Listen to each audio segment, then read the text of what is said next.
بہت زیادہ پسماندہ ہے۔ پاکستان کی فی ایکڑ پیداوار کم ہے اور زرعی شعبے میں 20 سے 25% تک مخفی بے روزگاری ہے۔ مخفی بے روزگاری کیا ہوتی ہے؟ پوشیدہ بے روزگاری، چھپی ہوئی بے روزگاری آپ اسے کہہ سکتے ہیں، یعنی کہ کم لوگ کام کر سکتے ہیں لیکن وہاں پر زیادہ لوگ کام کر رہے ہیں۔ جو کام 3 لوگوں سے ہو سکتا ہے وہاں پر 10 لوگ بیٹھے ہوئے کام کر رہے ہیں، اس کو کہتے ہیں مخفی، اور یہ زرعی شعبے میں ہے، ٹھیک ہے۔ تو تیسرا جو وجہ ہے پاکستان کی فیکس آمدنی میں کمی کی، وہ آبادی کا دباؤ ہے۔ پاکستان میں آبادی بہت زیادہ ہے، 22 کروڑ آبادی ہماری پہنچ چکی ہے۔ پاکستان میں جو ہے وہ ایشیا میں ہم کہتے ہیں کہ اگر موازنہ کریں دوسرے ممالک سے تو بہت زیادہ آبادی پاکستان میں بڑھی۔ اگر آبادی بڑھ رہی ہے تو اس کی وجہ سے کیا ہے؟ خوراک میں قلت ہو رہی ہے، رہائشی سہولتوں میں کمی آ رہی ہے، اور بے روزگاری ہے، مہنگائی ہے، ماحولیاتی آلودگی، یہ تمام مسائل پھر جو ہے وہ زیادہ آبادی کی وجہ سے جنم لے رہے ہیں۔ تو پاکستان کی جو پاپولیشن ریٹ ہے وہ بہت زیادہ تیزی سے بڑھ رہا ہے۔ پاکستان میں سرمائے کی قلت ہے جس کی وجہ سے فیکس آمدنی کم ہو کر رہ گئی ہے۔ سرمایہ آمدنیاں لوگوں کی کم ہے۔ سرمایہ کیسے بنتا ہے؟ تشکیل سرمایہ فرسٹ ایئر میں آپ پڑھ چکے ہیں۔ لوگوں کی آمدنی کم ہے، بچت کم ہے، اور اس وجہ سے سرمایہ کاری بھی کم ہے۔ فارمیشن آف جو کیپٹل ہے، سرمایہ کی تشکیل کی رفتار بہت سست ہے، لہٰذا اگر سرمایہ کی رفتار درست، تشکیل سرمایہ کی رفتار سست ہے تو پھر اس کا کیا مطلب ہے کہ پاکستان کی قومی آمدنی اور اس کے ساتھ میں فیکس آمدنی بھی کم ہو کر رہ گئی ہے۔ معیشت پسماندگی کا شکار ہے۔ اوورآل پوری معیشت کو اگر ہم پاکستان کی دیکھیں تو وہ پسماندہ ہے، ترقی یافتہ نہیں ہے بلکہ پسماندہ ہے، ترقی کی راہ پر گامزن ہے۔ کیوں؟ اس کی وجہ کیا کہ معیشت کا زیادہ تر جو دار و مدار ہے وہ ہے زرعی شعبے پر، لیکن زراعت کا جو شعبہ ہے وہ فرسودہ ہے۔ پرانے طریقے جو ہیں وہ استعمال کیے جاتے ہیں کاشتکاری کے لیے، جدید طریقوں سے گریز کیا جاتا ہے۔ معیشت غربت کے منحوس چکر میں پھنسی ہوئی ہے۔ زرعی خام مال کی برآمد کی وجہ سے نسبت درآمد برآمد بھی غیر موافق ہے۔ ادائیگیوں کا توازن خراب ہے، ہم 5 چیپٹر میں ادائیگیوں کے توازن کو بھی پڑھ چکے، اور سرمائے کی کمی ہے۔ معیشت کے مختلف شعبے پسماندہ رہنے کی وجہ سے لوگوں کی آمدنیاں بھی کم ہیں، اس وجہ سے معیشت غربت کے منحوس چکر میں پھنسی ہوئی ہے۔ پاکستان میں جو منصوبہ بندی ہے، جو پلاننگ ہے، وہ بھی ناقص ہے، ٹھیک ہے، ڈیفیکٹو ہے۔ جتنے بھی منصوبے پاکستان میں بنائے گئے، پہلے سے لے کر 8 منصوبے ہم پاکستان میں بنائے گئے، لیکن جیسے ہی منصوبہ 1955 سے 60 تک جو ہے وہ پہلا منصوبہ بنایا گیا، دوسرا 60 سے 65 تک۔ 65 میں آپ کو پتہ ہے کہ 1965 کی جنگ پاکستان اور بھارت کے درمیان میں شروع ہو گئی، اس وجہ سے اس منصوبے پر بھی عمل درآمد نہ ہو سکا۔ پھر تیسرا جو تھا منصوبہ 1965 سے 70 تک کا تھا، 1970 اور 71 میں مشرقی پاکستان کی علیحدگی 1971 میں ہو گئی۔ تو جو سارے منصوبے ہیں، جتنے بھی منصوبے 8 تک ہم دیکھیں پاکستان کے تو وہ ناقص تھے۔ ان میں جتنے بھی ٹارگٹ رکھے گئے، ان میں جتنے بھی اہداف مقرر کیے گئے، ان کو پورا نہیں کیا جا سکا۔ پاکستان میں دولت کی تقسیم غیر مساویانہ ہے، یعنی ایکول ڈسٹریبیوشن آف ویلتھ نہیں ہے۔ پاکستان میں دولت کا بہت بڑا حصہ صرف چند خاندانوں کے پاس ہے، باقی ساری آبادی کا معیار زندگی قلیل آمدنی کے باعث نہایت پست ہے، ٹھیک ہے۔ یہ جو زیادہ ہم نے کہا کہ دولت کا بڑا حصہ چند خاندانوں کے پاس ہے، تو یہ خاندان صنعتی شعبے پر اجارہ داری ان کو حاصل ہے، ملک کی سیاست اور وسائل پر بھی قابض ہیں، یہ اپنی دولت عیش و عشرت پر خرچ کرتے ہیں، اور ملک کے بقیہ عوام کا معیار زندگی پست ہو کر رہ گیا ہے۔ پھر پاکستان میں سیاسی طور پر عدم استحکام ہے، اسے تو آپ دیکھتے ہی رہتے ہیں کہ پولیٹیکل پاکستان میں انسٹیبلٹی ہے، وزارتیں آئے دن چینج ہوتی رہتی ہیں۔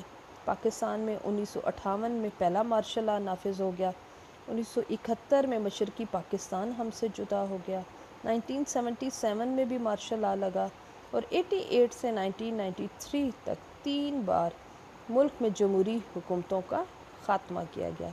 اب بھی ملک سخت سیاسی عدم استحکام کا شکار ہے۔ اوورآل ملک میں دیکھا جائے تو ڈکیتی، اغوا برائے تاوان، دہشت گردی آپ دیکھتے ہیں، خودکش حملے دیکھتے ہیں، قتل و غارت، ان تمام کی وجہ سے سرمایہ کاری اور معاشی ترقی